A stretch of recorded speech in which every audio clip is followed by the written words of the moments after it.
अरे सना, आप यहाँ? क्यों? मैं शॉपिंग नहीं कर सकती? ऑलपर्स? नहीं नहीं, मैं तो बस ये पूछना चाह रहा था कि क्या आप भी ऑलपर्स इस्तेमाल करती हैं? बिल्कुल, मैं ऑलपर्स का इस्तेमाल करती हूँ, लेकिन तुम मुझे कुछ कंफ्यूज लग रहे हो। क्यों? जी, क्योंकि बहुत सारे सवाल आते हैं दिल में, ख़ास तौर पर ये कि इसमें ताज़े खुले दूध वाली अच्छाई होती ही नहीं। By the way, my name is Aamir. Hello Aamir. ये कंफ्यूजन आमिर मुझे भी था। मैं भी एक अरसे तक यही सोचती रही कि क्या मुझे खुला दूध इस्तेमाल करना चाहिए या ऑलपर्स का इंतखाब करना चाहिए, और ये फैसला करना बहुत मुश्किल होता है, specially when you don't know the facts. लेकिन पूरी सच्चाई जानने के बाद मैं ये पूरी जिम्मेदारी के साथ कह सकती हूँ कि ऑलपर्स में भरपूर ग़िज़ाइयत है। आप तो ये सब कर सकती हैं, मगर क्या? अगर तुम भी सच्चाई जानना चाहते हो तो इस सच के सफर में मैं तुम्हारी मदद करने के लिए तैयार हूँ। क्या तुम तैयार हो?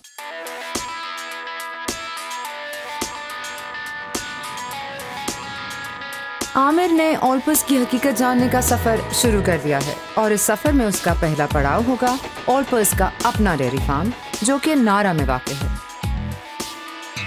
नारा फार्म न सिर्फ वसी और रीज़ बल्कि बैनुल-अक़वामी तर्ज पे तामीर करदा एक बेहतरीन फैसिलिटी है। हमारे इस फार्म पे जानवरों की सेहत और नशोनुमा का निहायत उम्दा ख्याल रखा जाता है, और लेटेस्ट टेक्नोलॉजी के जरिए दूध को बिना इंसानी हाथ लगाए कलेक्ट किया जाता है। नारा फार्म पर मौजूद तमाम जानवर आला नस्ल के हैं, और इनसे हासिल शुदा दूध हर लिहाज से बेहतरीन और किसी भी किस्म के हार्मोन्स या मिलावट से पाक है।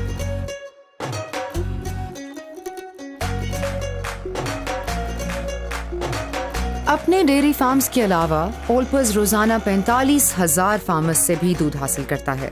रहमत चाचा का फार्म उन हजारों फार्म्स में से एक है। रहमत चाचा, लोग कहते हैं कि जानवरों को हार्मोनल इंजेक्शंस लगाए जाते हैं, तो एंग्रो क्वालिटी का म्यार किस तरह बरकरार रखता है? और नहीं पुत्र, और ऐसी कोई बात नहीं होती। हमारा फार्म मंजूर करने से पहले बकायदा उसका इंस्पेक्शन होता है। जब हम अपनी भैंसों का दूध लेकर मिल्क कलेक्शन सेंटर पर लेके जाते हैं तो वहाँ पर भी मुख्तलिफ टेस्ट होते हैं। तो चाचा, यहाँ कहाँ है मिल्क कलेक्शन सेंटर? और बाबू, मैं तेरे साथ बंदा भेजता हूँ। ओए शौकी, और बाबू वाला ऑलपर मिल्क कलेक्शन सेंटर पे छड़ गया।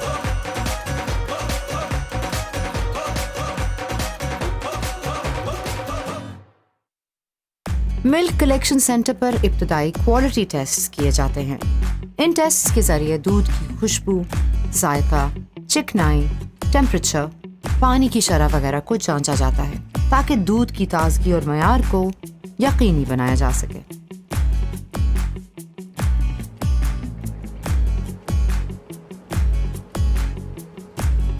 प्लांट पर पहुंचने के बाद दूध को बहुत सारे इम्पोर्टेंट टेस्ट से गुजारा जाता है, ताकि इस बात को यकीनी बनाया जा सके कि जो दूध ऑलपर्स लोगों तक पहुंचा रहा है वो सबसे बेहतरीन मयार का है।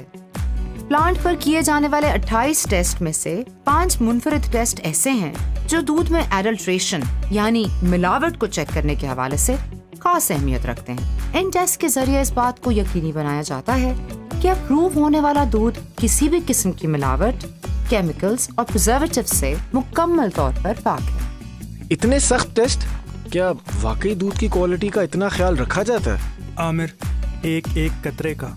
प्रोसेसिंग के दौरान दूध को 3 मुख्तलिफ और मखसूस मराहिल, पैस्चराइजेशन, होमोजेनाइजेशन और न्यूट्री हीट से गुजारा जाता है। हर डेयरी प्रोडक्ट में पैथोजेंस होते हैं, यानी इन्फेक्शन कॉजिंग माइक्रो ऑर्गेनिज्म, जिनकी वजह से मुख्तलिफ अमराज हो सकते हैं। पैस्चराइजेशन के जरिए दूध को 75 डिग्री पे 16 सेकंड के लिए गर्म किया जाता है, ताकि ये पैथोजेंस मुकम्मल तौर पर ख़त्म हो जाएं। आपने अक्सर लोगों को ये सवाल करते सुना होगा कि जब वो ऑलपर्स दूध को उबालते हैं उसमें बलाई ऊपर नहीं आती। एग्जैक्टली, ऐसा क्यों होता है? ऐसा होमोजेनाइजेशन की वजह से होता है, यानी दूध में शामिल फैट को पूरे दूध में बराबर तकसीम कर दिया जाता है, ताकि दूध का हर घूंट ग़िज़ाइयत से भरपूर हो। पैस्चराइजेशन और होमोजेनाइजेशन के बाद दूध न्यूट्री हीट के अमल से गुजरता है। इस प्रोसेस के दौरान सिर्फ 2 सेकंड के लिए दूध को 140 डिग्री पर गर्म करके फौरन ही ठंडा कर दिया जाता है, जिसकी वजह से दूध में मौजूद तमाम बैक्टीरिया खत्म हो जाते हैं। हम घर पर भी जरासीम के खात्मे के लिए खुला दूध उबालते हैं, तो फिर ये ऑलपर न्यूट्रीहीट और घर पर दूध उबालने में क्या फर्क है? घरों में दूध को तकरीबन 600 से 700 डिग्री सेंटीग्रेड की आंच पर उबाला जाता है। इतनी हरारत से दूध में मौजूद बैक्टीरिया तो यकीनी तौर पर खत्म हो जाते हैं, मगर साथ ही साथ दूध में मौजूद अहम विटामिन का भी 36% तक खात्मा हो जाता है। ये विटामिन खास तौर पर बच्चों की नशोनुमा के लिए बेहद जरूरी होते हैं। तभी तो ऑलपर्स के न्यूट्री हीट प्रोसेस से सिर्फ बैक्टीरिया का खात्मा होता है, न्यूट्रिशन का नहीं। Welcome to our allpurse filling facility. अब इस सेहत अफजा दूध को महफूज तरीके से पैक करना हमारा नेक्स्ट स्टेप है। अच्छा, लोग कहते हैं कि इन पैक्स की शेल्फ लाइफ बढ़ाने के लिए दूध में कुछ मिलाया जाता है। बिल्कुल भी नहीं, ऑलपर्स बिना किसी प्रिजर्वेटिव के पैक होता है और हम इस बात की जमानत देते हैं। अच्छा, तो फिर इसकी शेल्फ लाइफ 3 महीने तक कैसे बरकरार रहती है? ये सवाल अक्सर किया जाता है। Olpers 2 global packaging technologies tetra pack और इकोलीन इस्तेमाल करता है, जो कि पूरी तरह एसेप्टिकली सील होती हैं। इन पैकेजिंग से दूध हवा, रोशनी और हर किस्म की आलूदगी से मुकम्मल तौर पर महफूज हो जाता है। यहाँ पे मैं आपको एक अहम बात बताता चलूं, अगर ऑलपर्स के पैक को आप खोलने के बाद बाहर छोड़ दें तो ये भी आम दूध की तरह कुछ देर में खराब हो जाएगा। अब हर लिहाज से बेहतरीन और महफूज ऑलपर्स अपने सफर की आखिरी मंजिल के लिए तैयार है, यानी कि आप और मुझ तक पहुंचने के लिए।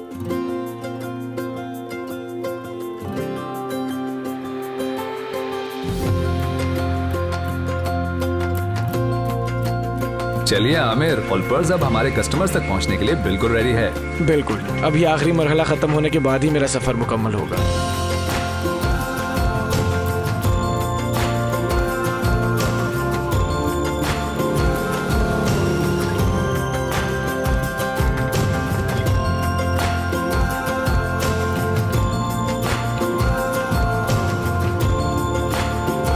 घर से रवाना हुआ था बहुत से सवालात और शक शुबहात लेकर, मगर उसकी वापसी हुई यकीन और भरपूर ग़िज़ायत के साथ।